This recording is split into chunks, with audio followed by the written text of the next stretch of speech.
Hello everyone and welcome to Teyvat Hangout number 14. I'm here with my co-host, Valk. Yo. Hey, So it has been a minute. I'm not gonna lie to y'all. It's been a minute since we've done one of these. I was really just trying to do the transition period from going from, PlayStation to PC and everything, and working on some assets. And we can do stuff we couldn't do before. So it's gonna be a good old time here today. Let me tell y'all. But I'm just glad that we're back, back in action. Glad to see everybody that's in the chat. And yeah, today we are finally going to talk about Sumeru. Well, finally. Well, I'm gonna tell Valk about Sumeru because Valk don't be playing. Okay. You did the story at least, right? Yeah, I did the story. The story's dope. Okay, awesome, perfect. Because I didn't want to spoil. I plan on keeping up with the story. So. Good. Very, very, very, very, very good. All right. So yeah, without any further ado, the topics that we're going to be covering, obviously, we're going to talk about Sumeru. We're going to talk about the story a little bit. We're going to be talking about the region as a whole. We're going to be talking about the new characters that have been released, since the start of 3.0, aka Tignari, Coley, and Dory. We're going to be talking about the Dendro element as a whole. We're going to be talking about some of the new artifacts and weapons. And we're going to be talking about some of the new characters coming out in the next patch. You know what I mean? But yeah, without any further ado, I think we can get into our first topic, which is really just Sumeru as a whole. So what have you thought of the region so far, Valk? From what I explored, it's really pretty. There's lots of ups and downs in it. It's really big. Yeah, that's basically it. Big, pretty. I mean, everything looks cool. There's not a whole lot to go into about it. I mean, the thing is that I've actually really enjoyed Sumeru, even though I will say that there's a lot more underground regions than I planned. I thought it was going to be like, just bunch of lush green and everything, but I found most of my time in Sumeru being spent underground in caves. So I was like, dang, man, it kind of feels I wasn't expecting this part. I'm sitting here, yeah. I'm expected to be here in the grass, touching grass 24/7, exploring like the hills and the valleys and the jungle. It's like, nah, man, you're out here in the freaking caves, just like exploring underground. But I actually do like that aspect of it, because that meant that there was actually even more to Sumeru to explore than what I initially saw once I got into the region, which is actually pretty dope. I won't lie. But the region as a whole actually feels alive. Yeah, it does a really good job of capturing that, because there's lots of wildlife. There's so much wildlife. Oh yeah, bunch of wildlife. Not to mention, have you noticed like some of the NPCs have like a lot of different things, like the Emirites, the girl with the blindfold that everybody be sipping after right now? Yeah, like you could see her sitting, you could see her dancing, you could she's doing so many different things. You could see her just like laying down, chilling in the grass. And that's just one version. There's another Emirite female that's like sitting there playing. I don't even know what the instrument is, but the moment you approach her, she just breaks it over her knee, and there's a bunch going on. And then the wildlife too. They're literally, the event had you like take pictures of the wildlife in different phases of their, interactions out there. So it's actually pretty astounding how much depth and detail they've gone into for the Sumeru region. I will have to say, now that they've done it though, the question is, will they keep it up? Especially with like a city like region like Fontaine, Natlan, and Snezhnaya going forward. Because I imagine, I'm not saying that Fontaine and them won't have wildlife of their own, but I imagine it's gonna be, especially for Fontaine, it's probably gonna be more about the actual city and people. But we'll see. But I will say, Sumeru has a lot. And when I say a lot, I mean a lot of variety. Yeah, it does. It's like I said, it's a bunch of different areas. And once you get like a mountainy area, you have rainforest. And there's this giant clearing right outside Sumeru City. And then, of course, you got the little bit of desert we can go into right now. Yeah. Oh, yeah, there's a lot of variety. That's another thing. We didn't even mention that part yet. There's a desert. Like, this is literally only presumably one half of Sumeru. There's still like another half we just haven't seen. So it's actually going to be quite interesting just seeing what they're going to introduce with the desert side of Sumeru. We've gotten to know like the jungle / rainforest side. Now I want to see what the desert side is looking like. And I mean, we've already seen some previews of the desert side and it looks pretty dope. I'm not going to lie. I'm actually looking forward to the desert side more than I was looking forward to this side of Sumeru. But, you know, I just want to explore some pyramids. I mean, we've seen the previews of the desert. The desert looks awesome. Yeah, it looks amazing. I'm just hoping that I was wondering if the desert's gonna have some kind of like heat stroke mechanic or something, but I guess we'll find out very soon actually, because we should be having the preview stream I think next weekend. So yeah, should be very, very soon. Because that's another thing with the patch being 5 weeks, like it still hasn't fully clicked for me yet. You know what I mean? But yeah, it actually feels like so far I haven't felt like I had nothing to do yet. And, you know, that probably might change like near the last week or so. But, you know, normally we have like those 2 weeks where we're just kind of like sitting there wasting away.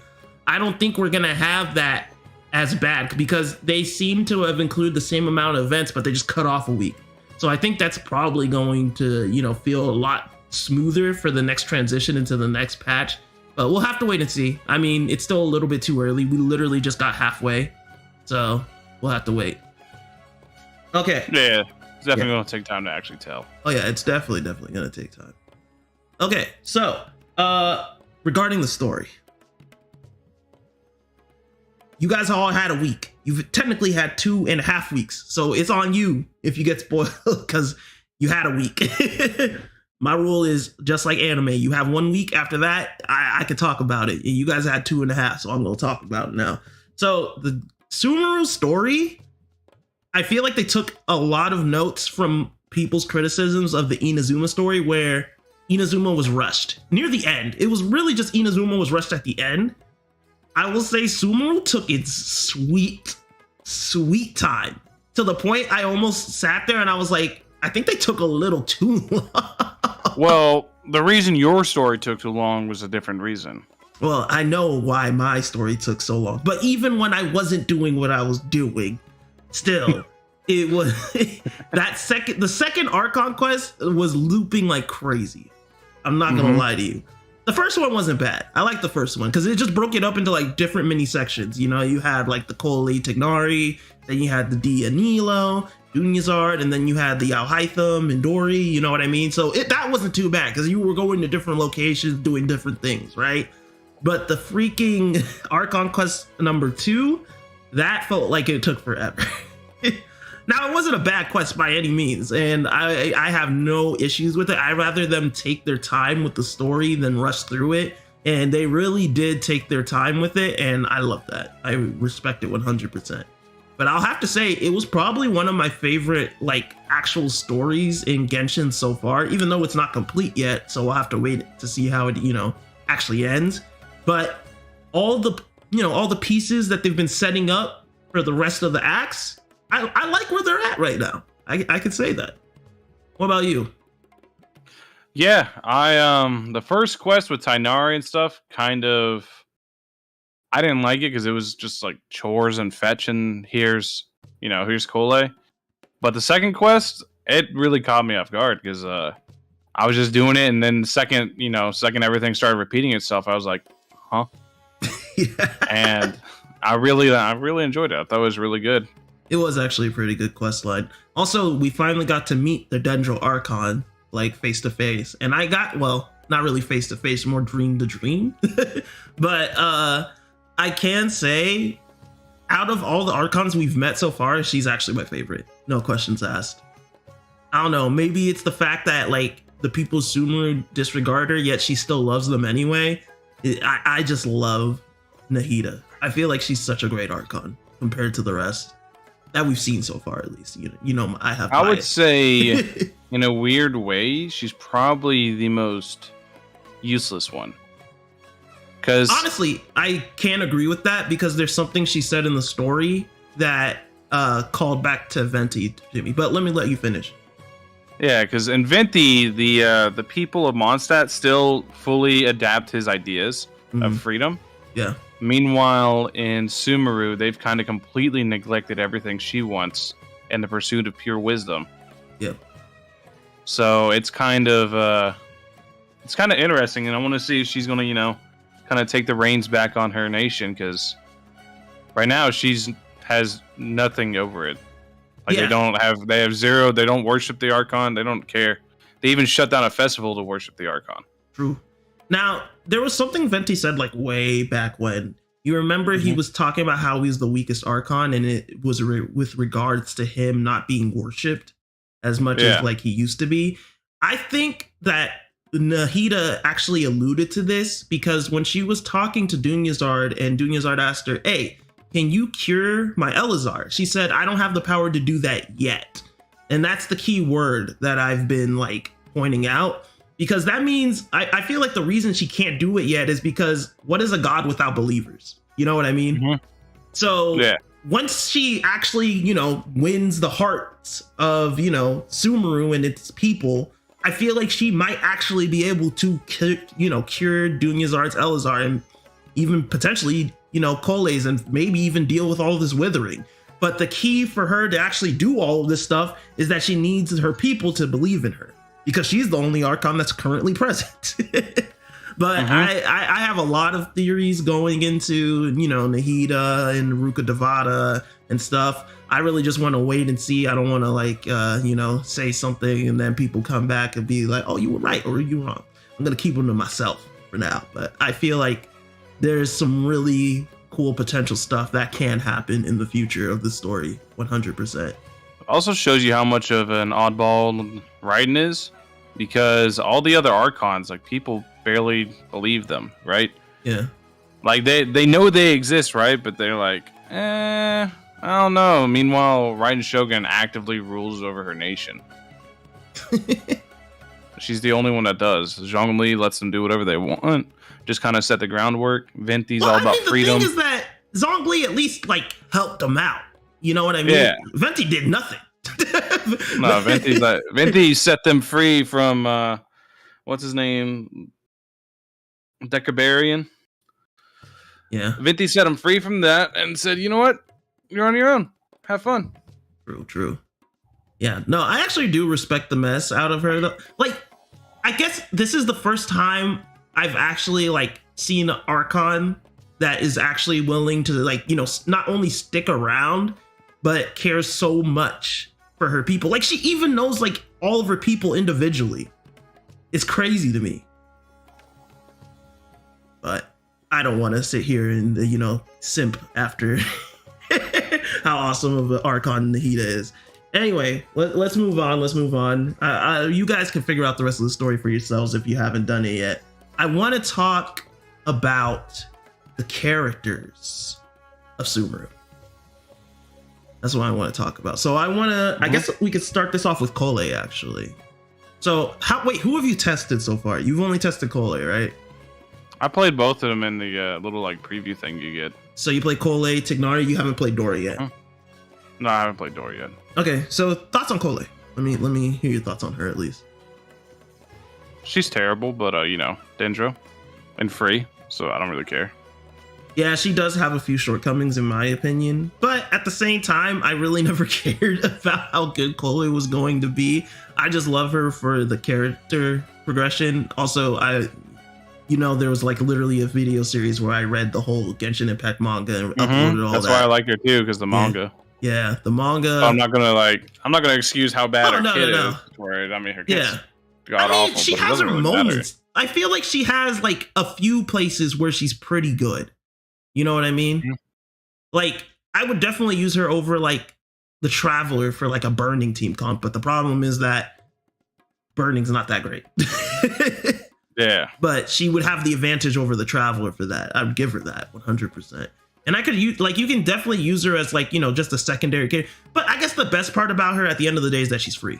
She's a free Dendro character. She was useful for helping you solve Dendro puzzles. And you didn't, have to just fully depend on your Traveler being Dendro to start off the game. And the best part is that they gave her to you at the beginning of the quest line. If you did the quick start or you just started it normally.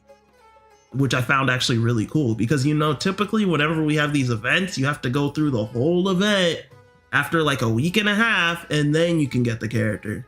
But I actually really like that they gave it to her, gave her out for free right away.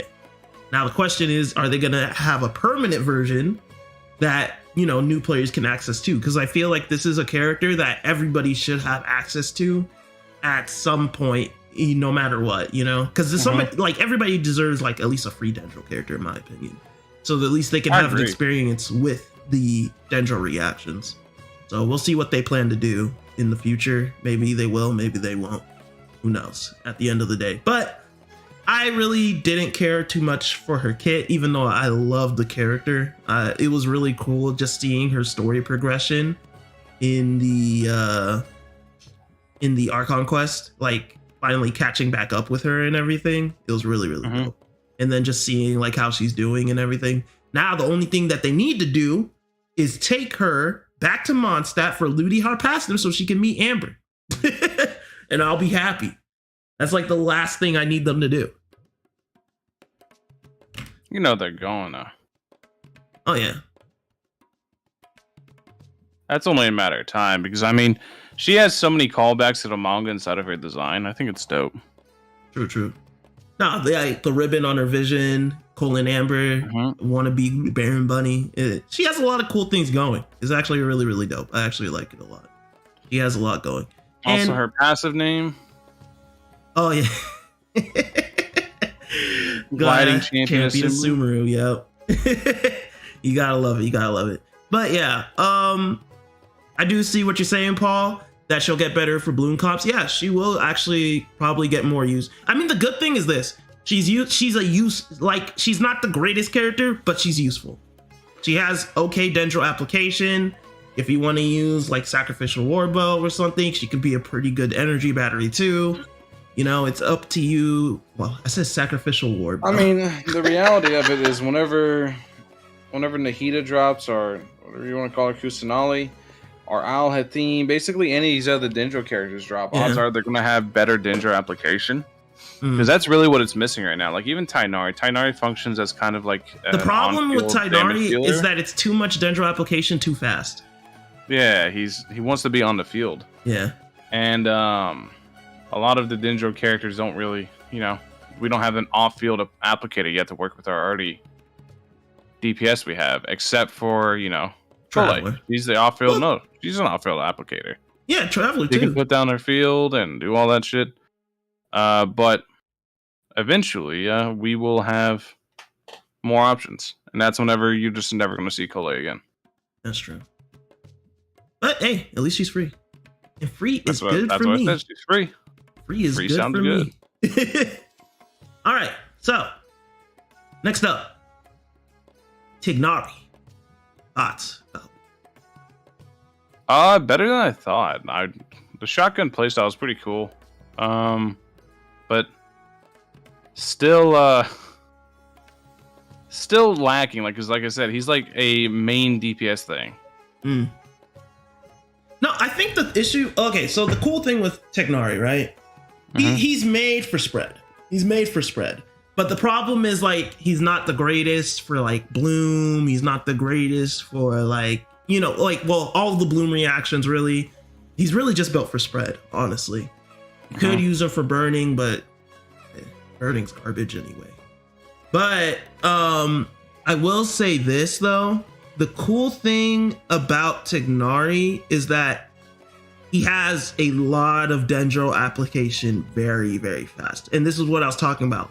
But the problem is that it's too fast. Like, he goes through so much Dendro application so quickly that he just has downtime after that. So he's not really ideal for like, you know, that's why he's not ideal for like Bloom reactions as such. Because he literally get on the field, he'll do his thing, and then he's like, boom, I'm done. I'm out of here. But I do like the shotgun playstyle. It's actually really dope. It's probably one of the coolest playstyles in a while. Because while Ganyu, like, you know, you can go in there and shotgun with her, especially if you get C6, it's honestly, you know, it's not near the speed that Tignari can pull it off in that short amount of time. So, yeah. But yeah, I gotta give it to him. He is better than I thought he was going to be, 100%. And I guess I was like reading too much into the Doom posting about him. And I was sitting there like, well, if he's good, if he's bad, he's on standard banner, I'll get cons for him anyway, right? But after playing him at just C0, by the way, C0R1, I've been playing him at that. And he's like out here, I don't even have him properly built, like not at all. And he's out here dropping like 40K spreads on people. And I'm just sitting there looking at him like, oh, this is pretty nice. You know, so I have to give it to him. The man can drop a lot of damage very quickly, very, very quickly.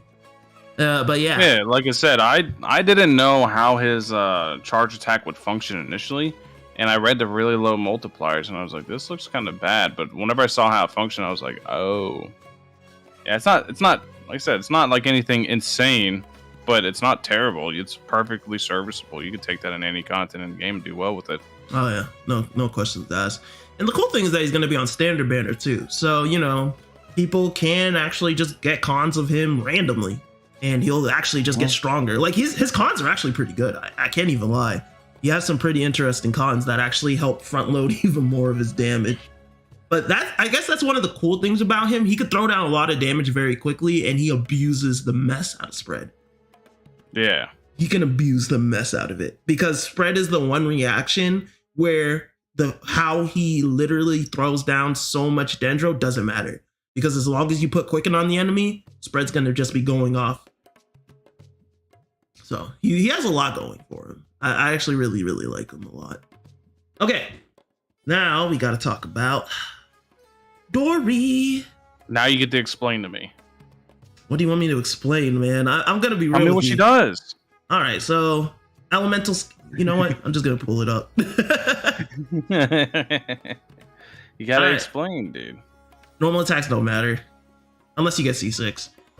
So elemental skill basically fires off her own little shotgun shell, and then she'll do 2 extra hits on top of that. So basically, the cool thing about this is that if you run like Sacrificial Greatsword, you run like Favonius weapons, she'll basically get, you know, the first hit will apply Electro, and then she'll get the 2-hit count right after, which is pretty good. I like that. But the problem that I've been running into, so her elemental burst, pretty cool. It throws down a genie, right? Then it makes a tether. Yeah. And then whenever you run that tethered line into enemies, it'll do electro damage. It'll heal you based off of your max HP. And it will also regenerate energy at a flat amount. If you get it to talent level 10 or plus, it'll do 2.5 energy regeneration per about 2 seconds. It's 12-second uptime with a 20-second cooldown, so 8 seconds of downtime. She actually has a really easy time of generating energy as long as you build up enough, thanks to her passive compound interest. Basically, for every how can I say this? Basically, for 100% energy recharge, she gets up to 5 elemental particles. And this, you know, the cool thing about this, that's actually affected by your ER. The amount of energy she gains for that. I didn't know that until I watched a Sevi video on it, but that part is actually affected by your ER. So it's pretty cool. So you can actually turn that 5 energy into like way more. But the thing is that she has an 80 cost. But with everything I've done for her and using a Favonius Greatsword, literally with just like 2 casts of her elemental skill at 250 ER, she can get back to full energy, which is pretty good, especially since she can actually lower the cooldown of her elemental skill with an eye for gold. Basically, whenever an electro-related reaction happens, and you know a character is connected to the genie and it's triggered, it'll lower the cooldown of her elemental skill by 1 second, and this can occur every 3 seconds. Her skill has a 9-second cooldown, so you could technically get it all the way down to 6 seconds if you do everything properly, but most people get it to 7. But yeah, that's the quick run through of Dory. Now, I've tested her. I've played her. Okay. She's not like, okay, so for elemental reaction teams, like especially Bloom, especially Hyper Bloom, Kuki Shinobu, in my opinion, is better. That's the easiest way of saying it, because, you know, Kuki Shinobu benefits off of building into EM, right? The cool thing about Dory that I found, though, one of the things I was actually having an issue with is whenever I played spread/aggravate on my team, right? The problem is that the Dendro Aura will actually eat up the Electro so fast that before I can even swirl with Kazuha, it's gone.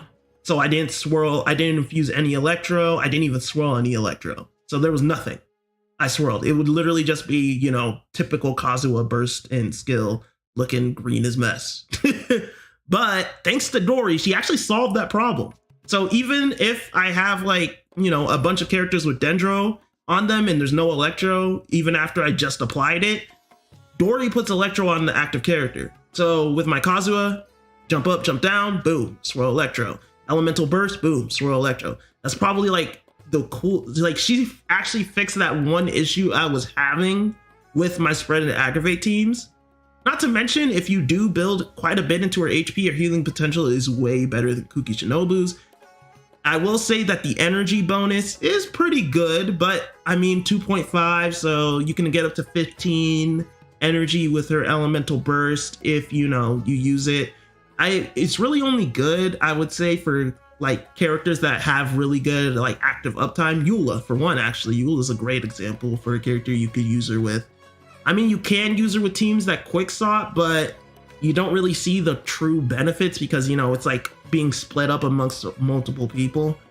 But at the end of the day, I will say that for like a general use character, especially if you want to keep your Kuki for like a reaction based team, but you still need another electro healer for like, let's say you're running Eula physical team, Dori's actually a pretty good slot in.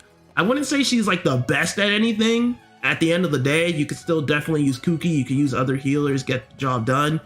But I will say that Dori, she's an option. She's an option. Not a bad one, I will say. So I don't know what you think from that. Let me know your thoughts. Sounds like she's pretty decent. The only thing I don't know is that how would she compare to Raiden, right? Because that's the main issue with any Electro that's meant to generate energy and stuff like that. Is just the fact that Raiden Shogun exists, and she's you know. Well, I mean, yeah, that's the thing. Raiden beats everybody as a battery. Like she destroys Fischl, she destroys Dori.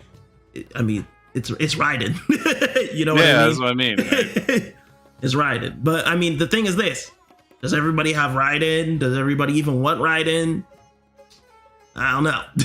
Well, most people have Raiden. Let's not lie. We saw the freaking banner sales.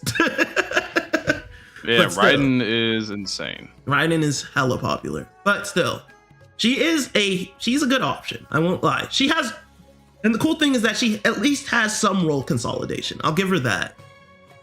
Now, Zynex, regarding your question, who heals better? Kuki EM or Dori? Well, if you build Dori EM, Dori's not going to heal for shit. Because Dori's healing is based off of her HP. Honestly, the easiest way to build Dori is ER and HP. And if you need some crit rate for your Favonius weapon, then add some crit rate. Other than that, you're really just chilling. Dori is very simple to build, doesn't take much investment, and you'll get quite a bit out of her. And I will say that using her with a weapon like a Favonius Greatsword is actually pretty nice due to the fact that her cooldown can actually almost match the cooldown of her elemental skill. It can actually become really quite short while, you know, the ally is tethered. So you can actually almost get it like off the 6-second cooldown of Favonius weapon almost every time. So that's pretty cool too. I like that.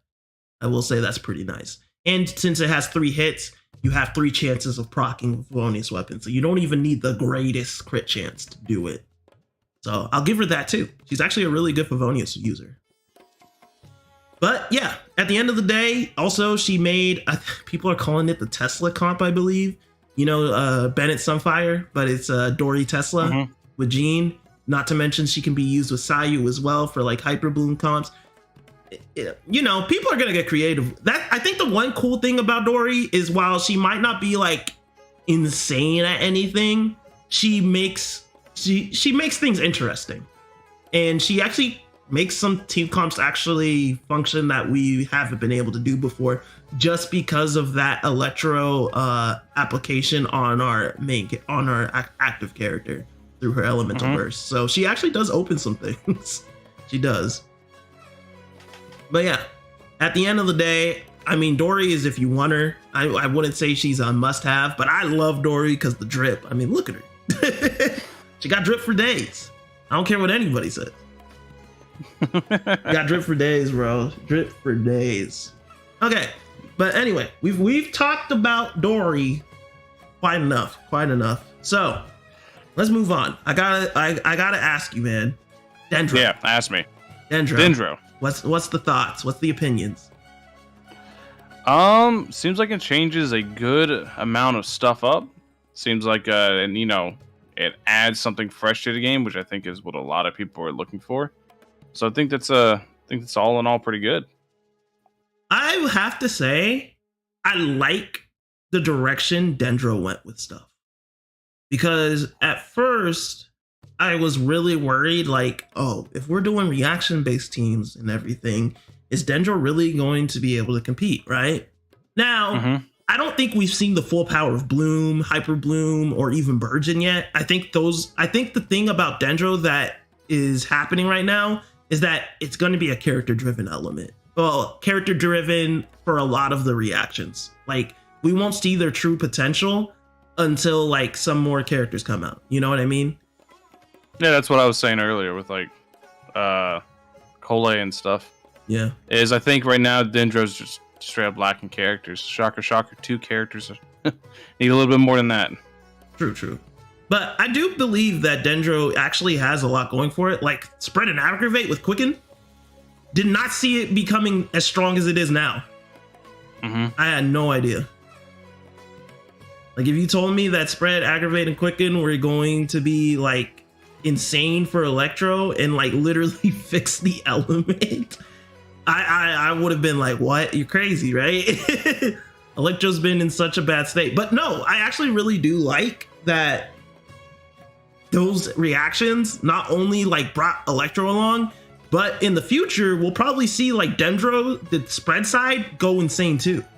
It's just right now we don't have, like, an insane amount of Dendro DPS or Dendro supports to really, like, maximize everything yet. But once we do get there, it's gonna be, like, a really interesting time.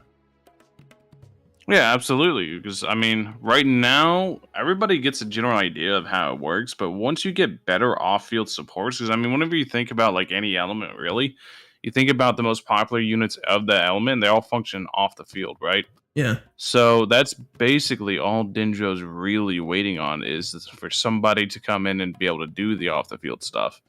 And they don't really have that yet. True. But that's what a lot of people are hoping Kusanagi will be able to do. You know what I really need, though? I need Dendro to get a healer. Which I know it sounds weird, but I need Dendro to get a healer. Biju. That would be great, actually. I mean, he's literally a Dendro doctor. So. Yeah, that would be great, actually. Because, like, I love running Kukushinobu, I love running Kokomi, but if we get a Dendro healer, that would open up some team slots where I don't have to run those two, and I could bring in, like, other people, and that would be great. Final, you don't need to run a healer if you just don't get hit. Man. Have you seen me play? I tried. Nah, but overall, though, I have to say Dendro did open up a lot, and I do believe that once it gets more characters, we're going to see its true potential. So we will have to wait and see on that aspect. But I will say, if I had to rank Dendro, the element, right now, I'd probably put it as... I mean, it's definitely above Geo. Nothing's above Hydro. Honestly, I'd probably put Dendro like 4th or 5th right now as an element. And that's not even really like doing it true justice, because I think Dendro will honestly go up once it just gets more characters. Right now it only has 3 characters. Like, imagine what happens like when the Dendro Traveler gets released. I'm sorry, no, Dendro Traveler. Dendro Archon, right? And that's another thing. Like, I've been telling people, like, we can't really judge this element yet fully until we get like a more staple character, like the Dendro Archon, I would argue would be the point where we can truly judge this element in order to like have an idea of like what Dendro is really capable of. Because the Archon should be the gold standard. You know what I mean? Yeah, it's kind of what everything should be compared to at the end of the day. But yeah, I will say Dendro so far has been impressive. I love how it's incorporated EM. It's funny too. Like EM was important, right? But it was never really like, it was like never really important unless it was like blatantly stated for like a character's kit or something, right? But like Dendro has shown the importance of EM, especially now with all of its new reactions: Aggravate, Spread, Bloom, Hyper Bloom, Quicken, you know?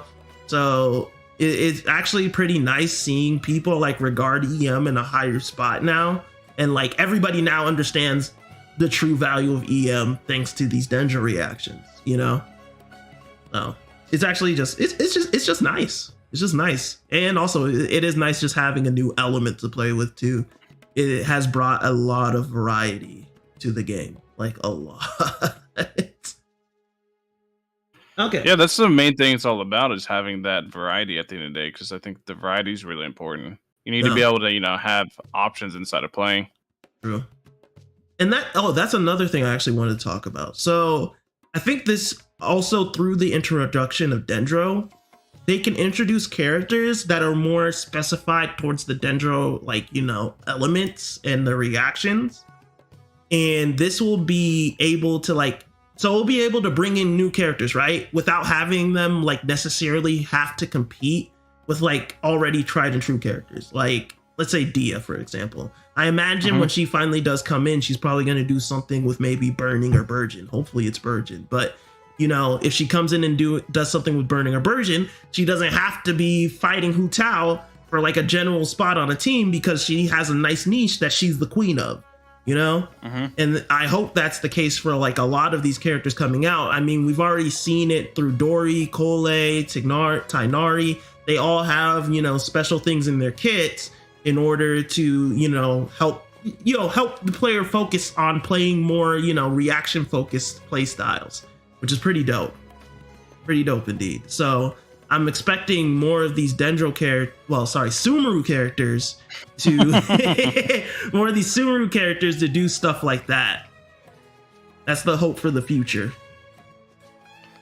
Yeah, it's really just a matter of time and waiting and seeing exactly what they want to do going forward with the future characters.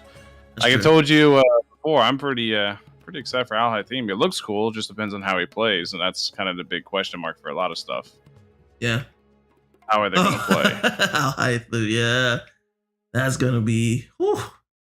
Everybody's going to be swooning, the ladies and the men. Okay. But yeah, I think that we just have to wait and see what the Sumeru cast offers. And honestly, I kind of like that they're promoting niche playstyles. I mean, they've already kind of been doing it with quite a few of the characters that they've been releasing lately. But it's just kind of nice to see for a whole new like playstyle that has just recently been introduced. Okay, so we need to talk about artifacts now. So you already read over the artifacts, right? You know what they do. Yeah, I got a good idea. Okay. But I mean, refresh me in a minute, right? Just go over them. All right. So in the case of, what's his name? Gilded Dreams, you know, 80 elemental mastery for the 2-piece, and then the 4-piece effect within 8 seconds of triggering elemental react. Basically, if you got 3 people on your team that aren't the same element as the wielder, they get 150 EM, or they get 42% attack. And then, you know, depend if they're all the same, and then, you know, vice versa. It just depends on the combination. So if you have 2 Dendro characters and one of your Dendro characters is holding Gilded Dreams, you get 100 extra EM from the 4-piece, and you get 14% attack. Okay. And then you should already know the Deepwood set, 15% Dendro bonus damage for the 2-piece. And then basically, if you hit them with a elemental skill or burst, Dendro resistance is shredded by 30% for 8 seconds. And the best part about both of these things is that they can actually work off field. Yeah, that is a huge one actually. That one's really, really important. Yes. That was like a major thing for a lot of them. So the cool thing, I guess we could start with the Deepwood set. The cool thing about the Deepwood set is that, you know, it's our source of Dendro's res, because other than Zhongli right now. But we'll probably get more in the future. But it is nice to at least have some. And not to mention, it can actually be used by anybody. Like, it doesn't have to be a Dendro character. You can give the 4-piece effect to anybody, and it'll still be viable because you can have the Dendro res. And the cool thing I like about that set is that I actually really prefer. At first, when I first saw it, I always thought, oh, I'm going to use this as my DPS set, right? But I realized further on that this is actually a really good set for just like the sub DPS or support, or just anybody that really isn't doing anything. So I can open up the artifact set options for my actual like Dendro DPS. Like, so for Tignari, right? I run him on Wanderer's Troop right now until I finally get a 4-piece Gilded Dreams. And I just use the Deepwood on either, you know, Dendro Traveler or Coley. And it works wonders. I still get the shred from their off-field application, and I really literally get to have, you know, my cake and eat it too on Tignari. So it is definitely a win in that aspect. I've really enjoyed it. You can still use it on characters like Kuki Shinobu if you already have somebody like running Tenacity to the Millilith on your team and you don't want to do that on her, or if you're not running Gilded Dreams, that's a really good option. I mean, you can just literally use it on anybody. As long as, like, ideally you just use it on them if they don't really have anything else to do on the team artifact wise. And then the cool thing about Gilded Dreams, oh my god, Gilded Dreams is so stupid, bro. It can literally give you 230 EM for free by just putting on that set and having that character by themselves. And I saw Yaimiko yesterday, 74 crit rate. It was like 250. I don't know if it was 230 or 259 crit damage. Had like 1,890 something attack and a little bit of ER, electro damage bonus, and still with just that Dendro resonance and the 80 EM that she already had on her from the set, it's like 400 plus EM. Like it's crazy. It's crazy. I was just sitting at, also allergy, but yeah, it was like 400 plus EM for free. And then they got to focus like just building on their actual, you know, all the other stats for aggravated stuff. The Miko's literally hitting for like, I think it's like 79 or 89k aggravates with each of her turret hits. It's ridiculous, bro. Is ridiculous. I was sitting there like, what the heck? Gilded Dreams, in my opinion, that's the set. If you just need a bunch of EM, that's the set. It's just the set. It's the ideal set. You could throw that for like anybody that's doing the triggers for bloom reactions, like Kuki Shinobu, Hyper Bloom. You could throw it on Toma for Burgeon. People are throwing it on Kokomi for like fridge teams. It's crazy, bro. Just how much EM that thing gives you. And then you just stack even more EM on it for like those EM focused reactions. It's such a good set. It's such a good set. I have to say, both of the artifact sets for Sumeru for the 3.0 patch have been top-notch. Top-notch artifact sets. Some of the best stuff I've seen in a while. Now the question they sound really, really, really good. I haven't, like I said, I haven't played the Dendro characters too much, so I haven't been able to actually, you know, use them. But the way you make it sounds really, really damn good. Dude, they're really good. Like, I don't know why I haven't been farming them more. I really should be farming them more. They're just so good. But yeah, both of the sets are really good. Overall though, I will say that it's probably one of the best domains we've seen in a while for artifacts as well. So a lot of people are farming it. And now that now that they've introduced the strong box, right? A lot of people aren't even feeling bad about it. So they can literally farm their, dude, they could farm their Shiminawa's emblems, they could farm their, forest or gilded, and then they just trade it in for like Thundering Fury or their Crimson Witch of Flames. It's a good time. It's a good time for artifacts, I'm gonna say. And can I just say, Thundering Fury and Thunder Soother are eating, especially Thundering Fury's eating good right now. Mm-hmm. Thundering Fury's eating so good right now. Like, it's crazy. Like, I remember when people didn't care about that set, and now everybody's like, yo, Thundering Fury though? It's just so good because of the fact that it can not only improve the aggravate damage in their case. It can not only improve aggravate damage, but also the fact that it can lower your, skill cooldowns and everything. Dude, it's disgusting. It's disgusting how good that set is now. It literally went from being like one of the least used sets to being one of the most desired sets in just a patch. It's crazy. But I guess that's what happens when you add some, new reactions to it, and those reactions are actually really, really good for Electro. That's what I was saying before, how it's pretty it's nice that Dendro was able to shake a lot of stuff up and just add new options, because that's the thing about like meta. If you add add a little bit of spice to the mix, something's going to change. Something's bound to change, right? Yeah. And so just adding an entirely new reaction that makes the game function differently is a really good way to just mix everything up. And I think that's dope. I do agree. All right, let's talk about the new weapons introduced. I don't really care about Tignari's weapon. I want to talk about the craftables. I have zero idea what any of them do. You have no idea what the craftables do? No idea. I have not looked at them a single time. Oh my god. Luckily I'm here. Listen, even let's say for example I'm still playing Genshin, right?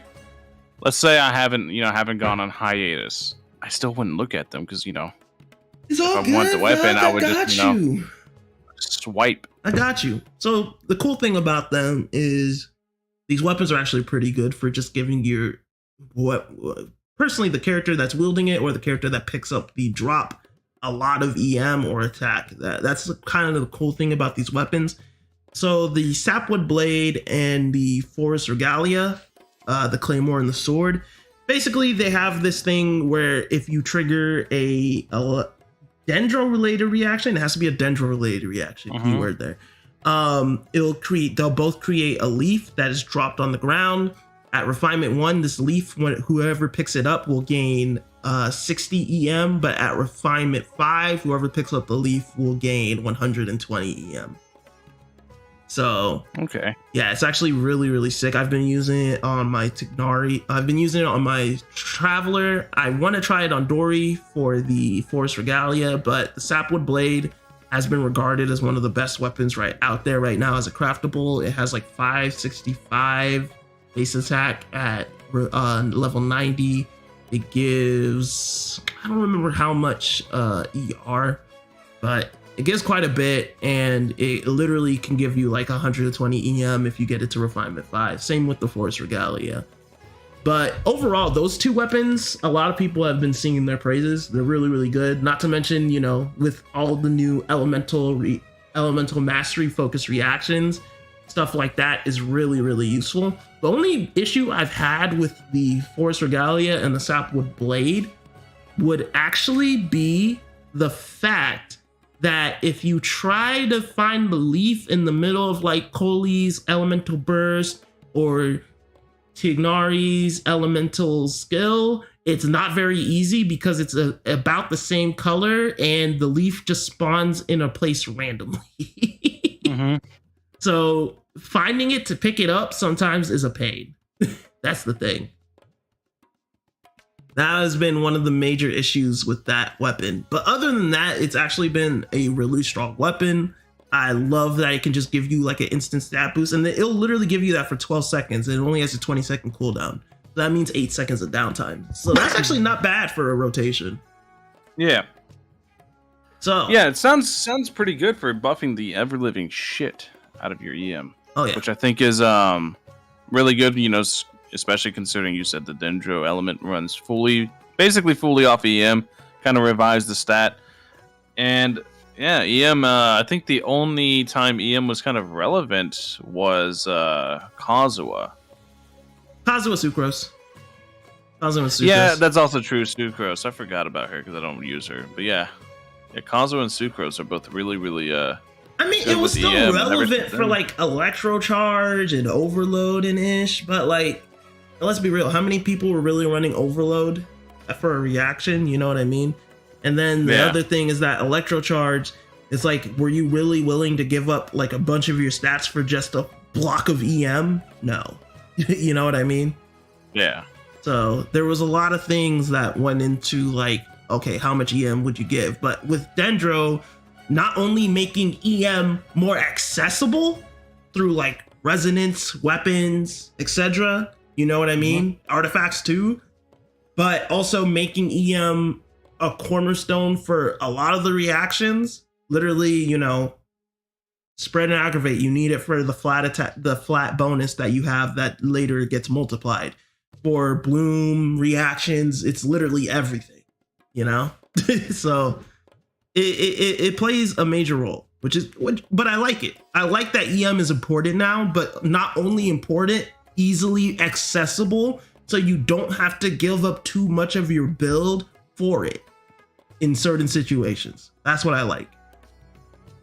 Okay, so next up, King Squire. Basically, attack on the secondary stat. I don't know what it can get to. I haven't even built this one yet. It basically does the... Okay, so obtain the teachings of the force effect when unleashing elemental skills or bursts. It increases elemental mastery by 60 for 12 seconds. That's at refinement 1. You can do it at 120 at refinement 5. And it has, you know, similar cooldown. And the thing is that when the teachings of the force effect ends or is removed, it'll deal 100% of attack as damage to one nearby opponent. And the teachings of the force effect, well, this can only, if you switch off, that will also end it as well. So I think the thing about this weapon is that it's not that it's bad. You can actually use it for Tignari, and you can use it for the EM bonus, like throws elemental skill, boom, get his EM, boom, boom, boom, boom, boom, right? But the thing is that while you can do that, the thing that kind of sucks is that for like off-field supports like Coley, right? I don't know if she snapshots. I think she does. I don't remember. I tested it, but I never wrote down my results. But unless a character is really able to snapshot the EM bonus, it kind of falls short here and there. I feel like it's really more of a niche weapon. It has its moments, don't get me wrong, you know? In the case of like somebody like Tignari who does everything on field anyway, it's actually pretty good, you know? But the problem is that Tignari goes through his rotation so fast that you might not have the passive ready to go by the time you come for round 2. So you might only have it like half the time whenever Tignari's doing his thing. So it might be better for characters that have a bit more field time and longer rotation time. I think that's going to be the key point. But I mean, it's not bad. It just really comes down to if you can snapshot the, bonus and then take advantage of it. And the Fruit of Fulfillment. I don't even like this weapon. Okay, so this one's weird. So,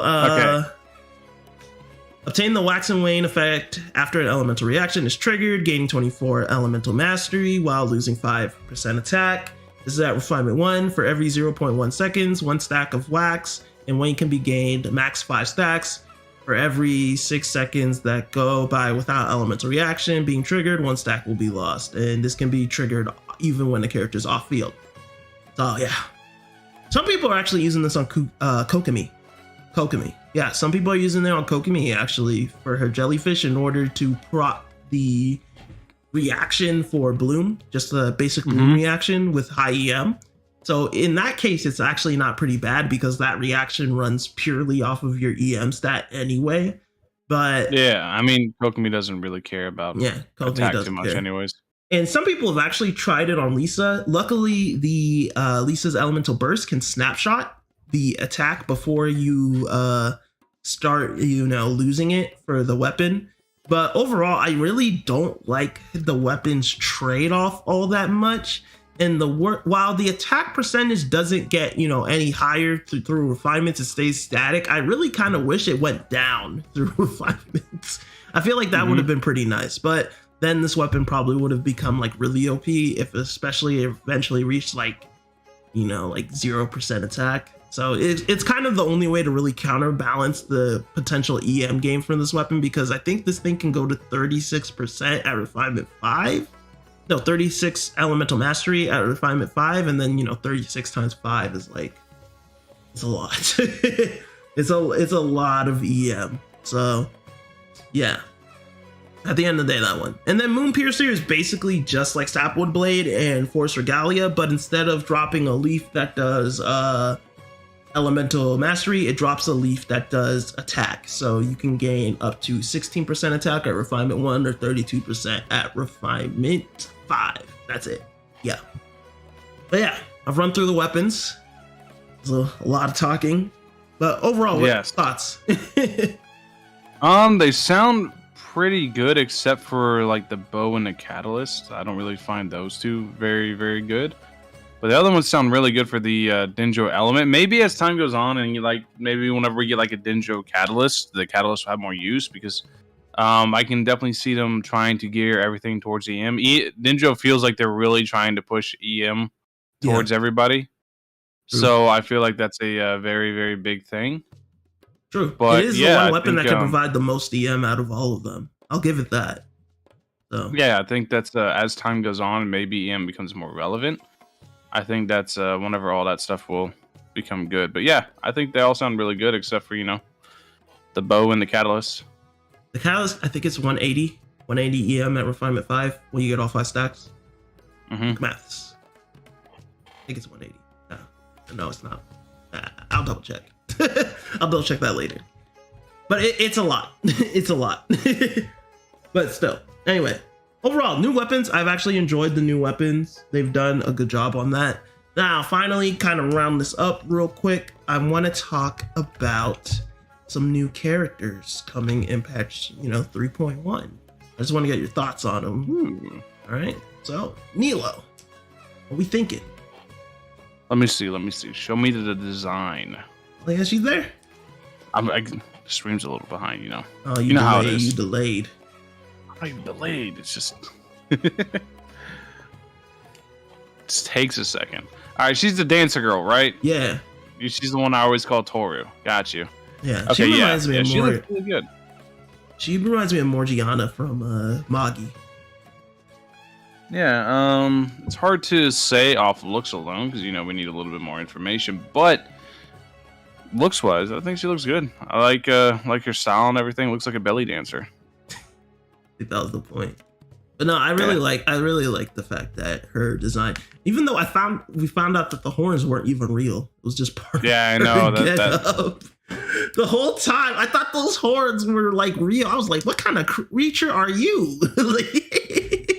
It's like, nah, fake horns. I mean, it's still cool though. I like it. I like the outfit. Even though I don't know why the goddess of flowers was wearing horns on her head, but hey, whatever. At the end of the day, she didn't actually have horns. She was wearing them. That's an important detail. True. But I will say, a lot of people in the community are simping after Nilo. Like, I think she's like, I think she has a bigger fan club than Dia. Nilo got a huge fan club, man. Huge fan club. The real measurement's going to be if they can surpass Yaimiko.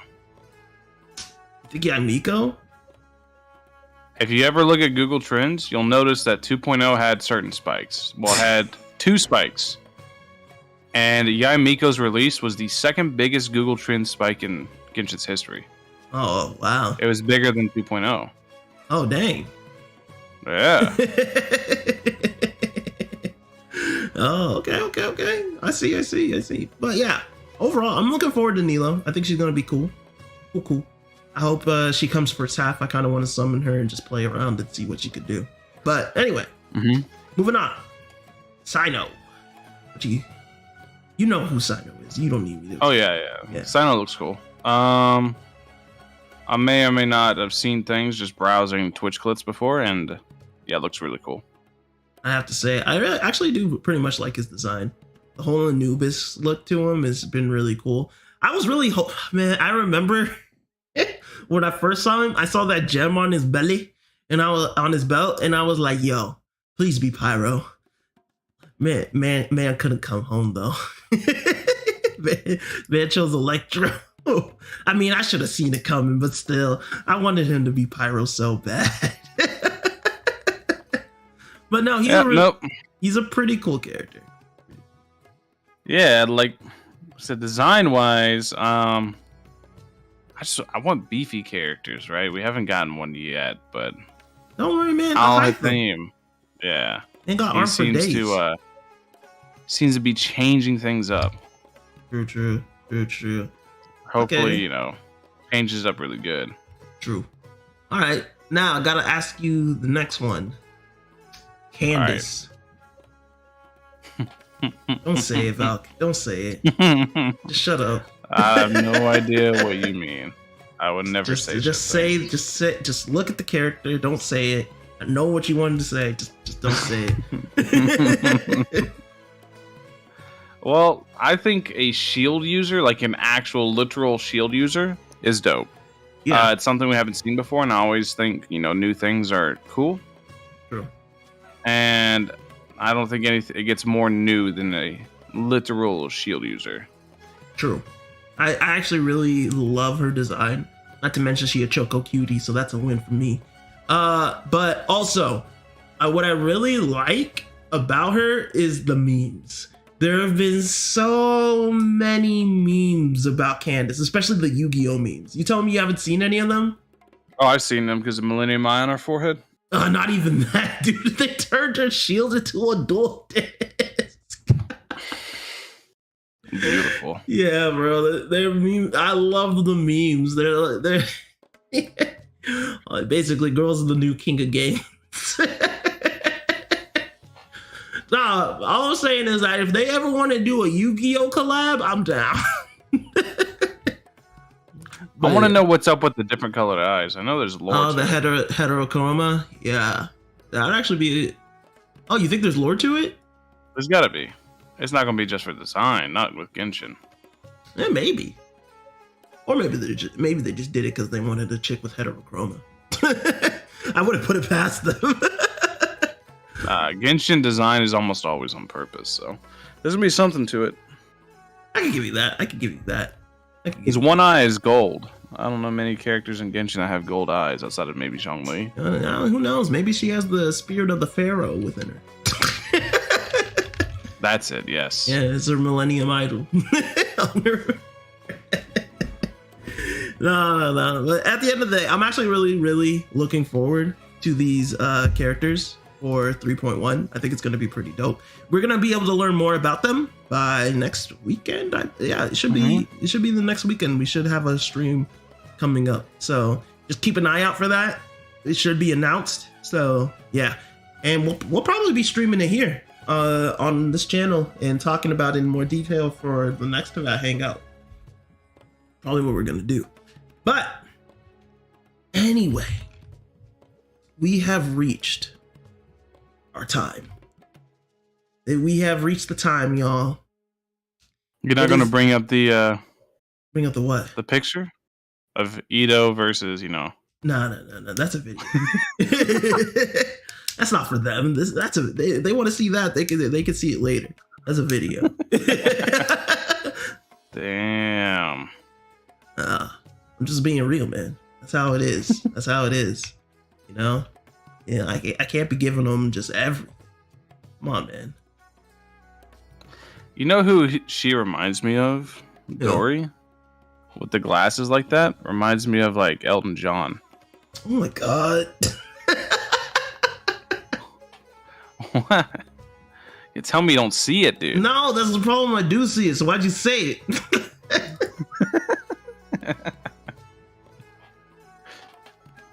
Oh, man.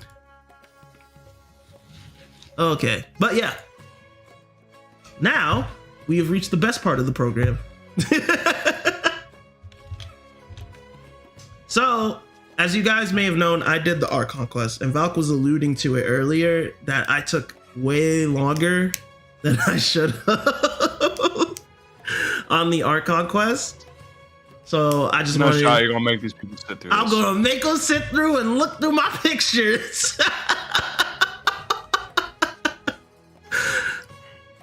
I took a lot of pictures. I sincerely apologize. Then I didn't even do this. I took a lot of pictures. Dia is queen, bruh. Do you know how long I've been waiting for a new Pyro character? It's almost been a year, man. It's almost been a year. Let me have this. And she's a Choco Cutie? Nah, man. I'm taking advantage of this one. I took a lot of pictures. Let's just say the art conquest took me, both of them together, 4 times as long as it should have. It took me 8 hours.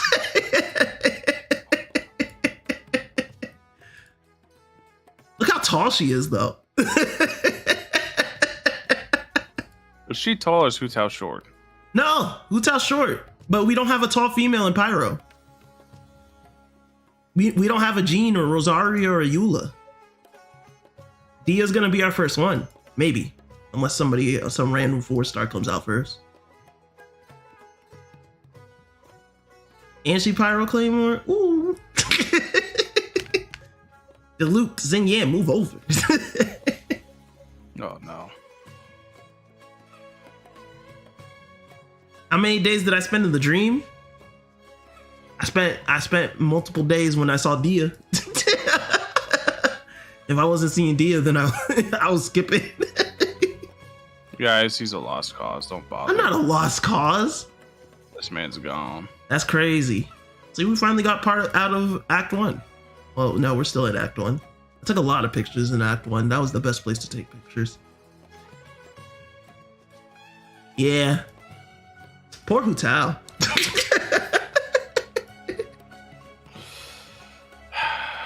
You hate to see it. Nah, they love to see it. I took a lot of pictures. Somebody get this man some help. Oh, nobody cares about that. All right, that's it for the pictures. Anyway, y'all, that will be it for this Teyvat Hangout number 14. We should be having another Teyvat Hangout next week. I'm going to try and bring them back so we're consistent, and I want to try and see if we can actually reach 100 Teyvat Hangouts. That's going to be a long time, though. Probably get to Nat. Ooh, what if Teyvat Hangout number 100 was during Natlin? That'd be dope. That would be dope. That actually, that's my new goal. That's my new goal. All right. Anyway. Let me stop wasting y'all's time. But yeah, greatly appreciate every single last one of you guys. I go back to showing them their yacht pictures. They love it. That's all they want. Anyway, greatly appreciate you guys. And thank you guys for coming to hang out. As always, you know, these Teyvat Hangouts are really fun. We're gonna be bringing in more guest stars. I actually have some peeps that I have lined up for the future ones. There's gonna be some interesting people. We're also gonna see some returns from some old peeps. You know, Gmo. I know a lot of people love Gmo. Hopefully we can get our boy Hydro Sam and FBG in here too. I know, even though they basically TOF players now, they can still come back to imagine that, dude. Imagine. But they can still come back to Genshin. Anyway, other than that though, greatly appreciate every single last one of you guys. Remember to keep burning bright. Valk, you got anything else to say to the peeps? Nope. Hope you guys have a wonderful rest of your day. All right, guys. See you guys in the next one.